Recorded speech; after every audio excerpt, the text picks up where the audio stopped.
Selamat pagi saudara, senang sekali Redaksi 33 kembali hadir. Kali ini bersama saya Rosmi Rahma, sejumlah informasi penting akan kami hadirkan untuk Anda dan berikut di antaranya.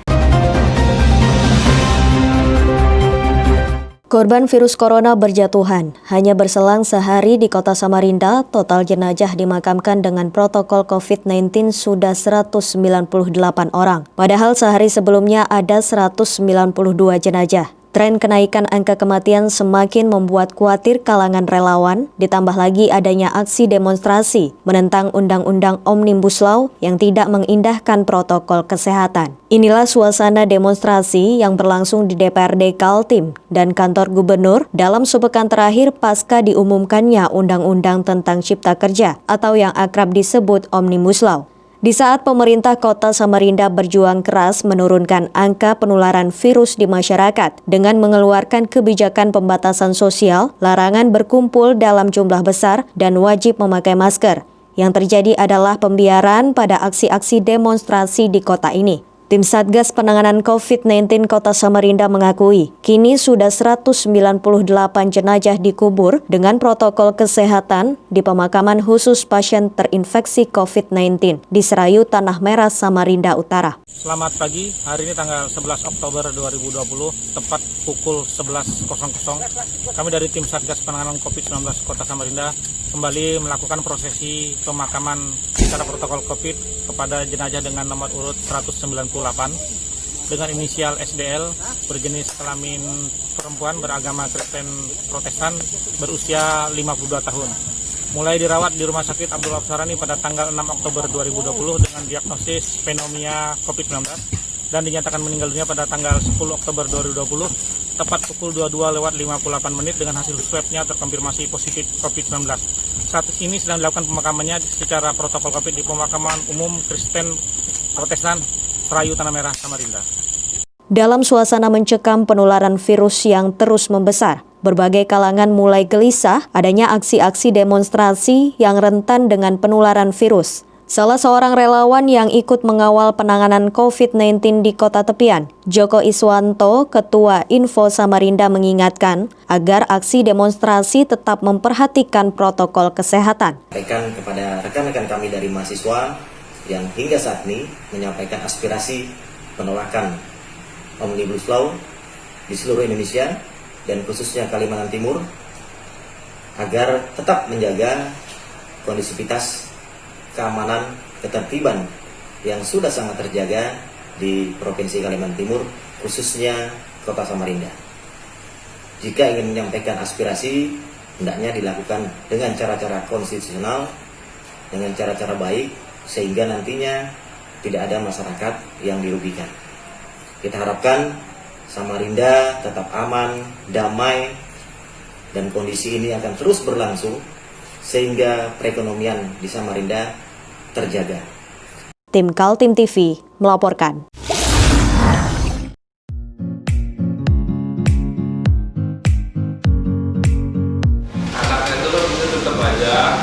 Cara mudah beriklan digital di Kaltim TV.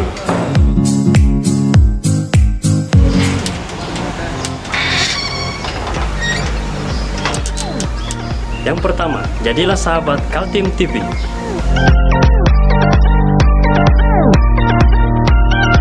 Dengan Rp1.000.000, para sahabat mendapat 20 kali tayang di slot berita kamu.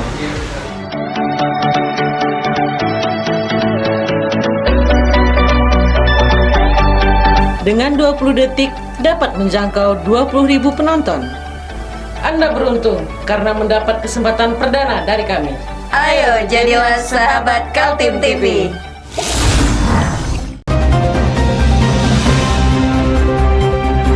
Sepekan sejak disahkannya Undang-Undang Cipta Kerja oleh DPR RI, aksi unjuk rasa di Kota Samarinda masih terjadi. Senin 12 Oktober, ratusan pengunjuk rasa menyampaikan aspirasinya menolak undang-undang yang akrab disebut Omnibus Law. Ada pemandangan menarik di balik aksi unjuk rasa lanjutan sejumlah mahasiswa di depan gedung DPRD Kaltim, Jalan Teuku Umar, Karangpaci. Saat terdengar panggilan azan sholat asar, para pengunjuk rasa sepakat berhenti sejenak sejenak berorasi dan kemudian melakukan sholat bersama. Menyaksikan pemandangan itu, para anggota DPRD Kaltim yang menemui para pengunjuk rasa langsung bergabung untuk sholat bersama. Terlihat Wakil Ketua DPRD Samsun dari PDIP dan Sigit Wibowo dari PAN, serta Ketua dan Sekretaris Fraksi PKB Syafruddin dan Sutomo Jabir. Para pengunjuk rasa tergabung dalam Aliansi Mahasiswa Kaltim menggugat atau AMKM konsisten dengan tuntutannya menolak Undang-Undang Cipta Kerja. Organisasi itu berisi dari sejumlah aktivis perwakilan organisasi kemahasiswaan seperti PMII, HMI, GMNI, LMND, KAMI, dan IMM.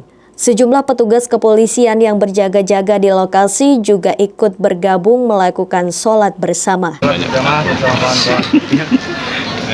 Gigit telinga itu. Ada masuk kain. Stop sudah. Ya. Terus Pak, ini habis ini apa lagi yang akan dilakukan? Ya kita dengarkan kawan-kawan. Kita tunggu apa permintaannya kan? Kemungkinan nanti diterima atau enggak, Pak? Ya kalau ada perwakilan kita terima dong. Masa tak kita Di dalam atau di sini? Katanya kawan-kawan minta kita ke luar sini untuk mereka menyampaikan aspirasi. Dan saya sudah catat semua dari aspirasi yang tadi dimulai tadi siang disampaikan, kita sudah record semua. Ya itu masukan buat kita dan buat bangsa kita. Oh, siap. tinggal tanda tangan aja berarti ini Pak, apa gimana? Apa yang ditandatangani? Oke dah. Enggak, intinya semua aspirasi beberapa hari yang lalu juga kan ada demo juga. Itu juga kita sampaikan, kita terima juga. Aspirasinya tidak jauh beda dengan aspirasi hari ini. Ya kita tampung dan kita sampaikan kepada pembentuk kebijakan. Kan yang membuat undang-undang omnibus law kan di pusat ya. Iya. Misalnya kalau perda kita bikin, kita bisa langsung merespon. Karena ini undang-undang pemerintah pusat yang sampaikan, ya kita akan. Tim Kaltim TV, Heriman melaporkan.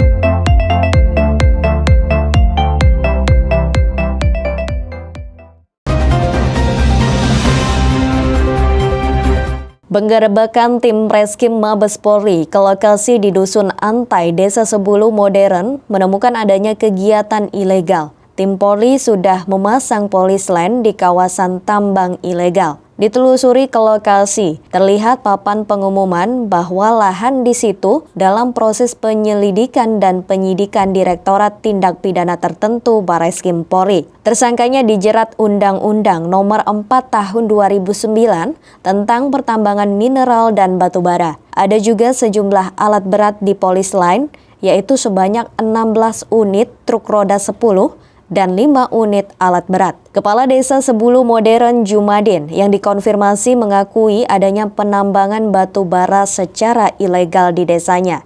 Hanya saja, sebagai aparat desa dia mengaku tidak bisa melarang, apalagi masyarakat sudah menjual lahannya kepada pengusaha tambang. Penambangan liar di Sebulu Modern bukan rahasia lagi. Diperkirakan negara dirugikan ratusan miliar sejak beroperasinya oknum-oknum pelaku illegal mining. Sebuah LSM dari Lira Lumbung Informasi Rakyat menyebutkan sudah sering melaporkan adanya kegiatan ilegal itu tapi tidak pernah digubris. Pada prinsipnya sebenarnya kami sudah laporkan ke Mabes ke Polri, ke Polres Kukar, bahwa dengan adanya tambang dugaan ilegal di Sebulu yang lagi marak sampai saat ini, sudah kami laporkan secara tertulis. Namun sampai saat ini kayaknya belum ada progres mengenai laporan kami itu. Terakhir saya konfirmasi lagi ke pihak Polres. Terus penyidiknya mengatakan bahwa lagi sakit. Nah, tapi itu sudah 2 mingguan lebih, hampir 3 mingguan. Surat itu kami kirim. Cuman pertanyaan saya, kira-kira kapan ya? Tersangka FF ditangkap setelah diperiksa di Mapolresta Samarinda. Tim Barreskrim Mabes Polri kemudian membawanya ke Jakarta. Tim Kaltim TV, Hardin melaporkan.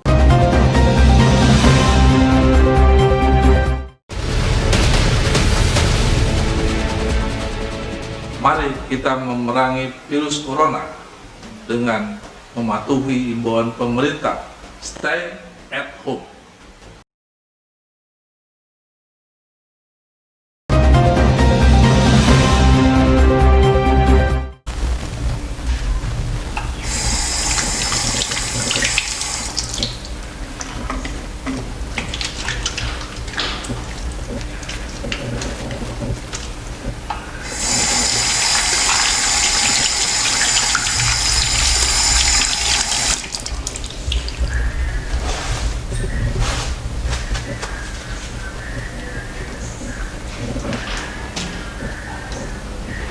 Meskipun di rumah saja, kita tetap selalu menjaga kesehatan, cuci tangan, menggunakan hand sanitizer. Ingat, mulailah dari diri sendiri.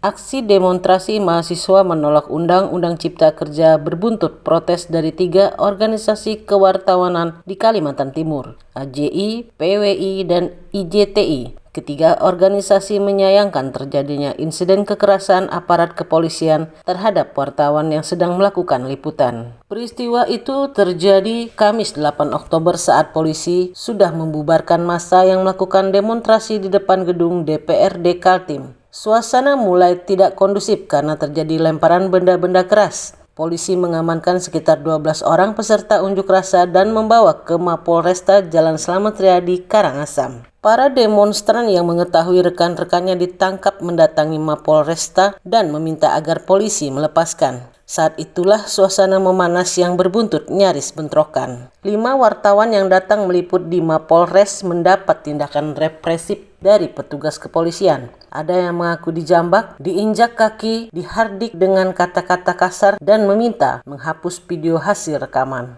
Sikap IJTI Kaltim terkait kasus represif yang dialami oleh teman-teman jurnalis ini. Ya, saya sebagai IJTI Kaltim ya ikut prihatin ya dengan peristiwa yang terjadi pada teman-teman kita. Saya berharap bahwa ini pertama dan terakhir, dan tentunya ini harus diselesaikan secara tuntas persoalan ini. Ada langkah lain yang akan diambil oleh IJTI Kaltim? Langkah lain kita serahkan kepada para korban bagaimana langkah baiknya. Yang jelas IJTI ikut prihatin dan kita akan apa yang dilakukan teman-teman kita akan dukung.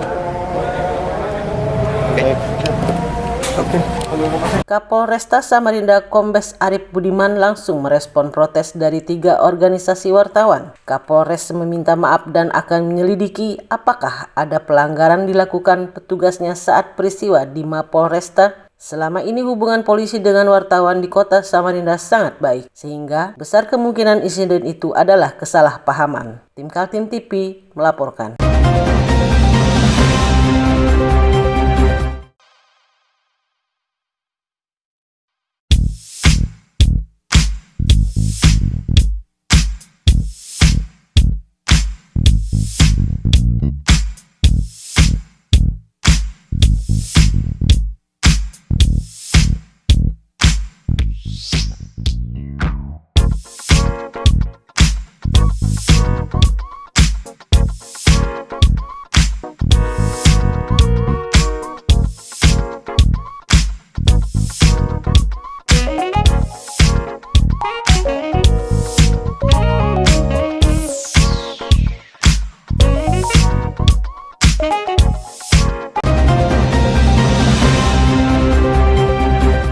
Masa sulit bagi para siswa belajar online di Kota Tenggarong tertolong adanya bantuan paket data dari pemerintah. Selama Juli sampai September, sudah 2 kali pendistribusiannya sehingga para siswa aman dalam proses belajar melalui daring atau dalam jaringan. Segala upaya dilakukan agar para mahasiswa tidak tertinggal mata pelajarannya. Selama masa pandemi COVID-19 ini, siswa tidak lagi melakukan proses belajar mengajar di ruang kelas, namun diganti dengan sistem daring alias dalam jaringan internet. Tapi masalah baru muncul, tidak semua siswa punya kemampuan, terutama paket data agar bisa terkoneksi dengan internet. Karena itu, akhirnya pemerintah membantu biaya pulsa kepada siswa, termasuk juga para guru yang anggarannya diambil dari BOS atau biaya operasi sekolah. Jadi untuk melengkapi sarana pembelajaran daring, jadi melalui anggaran dana BOS, jadi sekolah kami sudah mendistribusikan subsidi pulsa, paket data maksudnya ini. Ini 2 kali. Jadi tahap pertama dulu pada bulan Juli, tanggal 16 Juli seingat saya itu. Kemudian pada waktu itu sejumlah 4,5 GB. Kemudian pada bulan September ini tahap kedua, kami memberikan subsidi lagi sebanyak 16 GB. 16 GB. Dalam jumlah siswa yang tahap pertama berapa siswa yang dapat Pak? Yang 4,5 GB? Yang 4,5 GB seluruh siswa. Seluruh siswa. Jadi seluruh siswa jumlah berapa? 842. Oh iya. Yang 16? Yang 16 sama. Tahap kedua kan? Tahap Yang 16 GB juga seluruh siswa kan. Kutai Kartanegara termasuk kabupaten yang berada di zona merah di beberapa kawasan kelurahan. Lantaran itu sistem belajar dan mengajar masih tetap dilakukan melalui daring sampai kondisi pandemi COVID-19 benar-benar reda. Tim Kaltim TV Hardin melaporkan.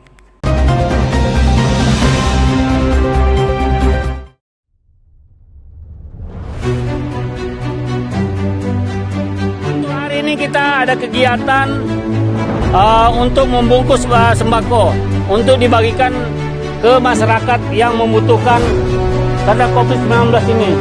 Semoga kita sukses semua. Harus kerjasama yang bagus. Pancasila! Pancasila! Pancasila!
Badan Pencarian dan Pertolongan Basarnas Kota Balikpapan sepanjang Kamis pagi melakukan evakuasi korban helikopter yang terjatuh di kawasan Gunung Binjai, Balikpapan Timur. Tim Basarnas yang dibantu oleh TNI, Polri, serta unsur SAR lainnya melakukan pencarian korban dengan berjalan kaki sesuai dengan koordinat titik yang didapat dari signal satelit. Tim Basarnas beserta TNI, Polri, serta unsur SAR lainnya melintasi medan yang cukup berat. Sekitar 2 jam sebanyak 5 korban dapat ditemukan, tak jauh dari signal PLB yang dipancarkan. 3 korban selamat sementara 2 korban meninggal dunia. Korban selanjutnya dibawa ke Rumah Sakit Kanujoso Jatiwibowo untuk dilakukan visum dan diserahkan kepada pihak keluarga. Jadi ini kami dari Basarnas mengadakan uji pelaksanaan operasi SAR di kantor SAR Balikpapan. Jadi semacam uji fungsi, Pak. Kami dari Direktorat Operasi jadi ingin memastikan bahwa pelaksanaan operasi SAR yang dilaksanakan oleh kantor SAR Balikpapan ini sudah sesuai dengan standar operating procedure yang sudah ditetapkan oleh Basarnas. Sehingga kami perlu terus melakukan uji fungsi untuk menjaga kualitas operasi, untuk memastikan bahwa operasi sudah dilaksanakan sesuai dengan aturan-aturan yang berlaku sehingga hasilnya maksimal. Pelayanan operasi SAR oleh kantor SAR Balikpapan kepada masyarakat bisa diberikan secara maksimal. Dan sebenarnya uji pelaksanaan tidak hanya di Balikpapan, tapi juga di seluruh kantor SAR di Indonesia. Dalam evakuasi korban helikopter yang dilakukan oleh tim Basarnas dan unsur TNI Polri merupakan simulasi dan uji pencarian dan pertolongan yang dilakukan pihak Basarnas selama 3 hari. Muhammad Idris melaporkan dari Balikpapan. Berita tadi sekaligus menutup perjumpaan kita kali ini. Akhirnya saya Rosmi Rahma dan seluruh kerabat kerja yang bertugas mengucapkan terima kasih atas perhatian Anda. Selamat pagi, selamat beraktivitas, dan sampai jumpa.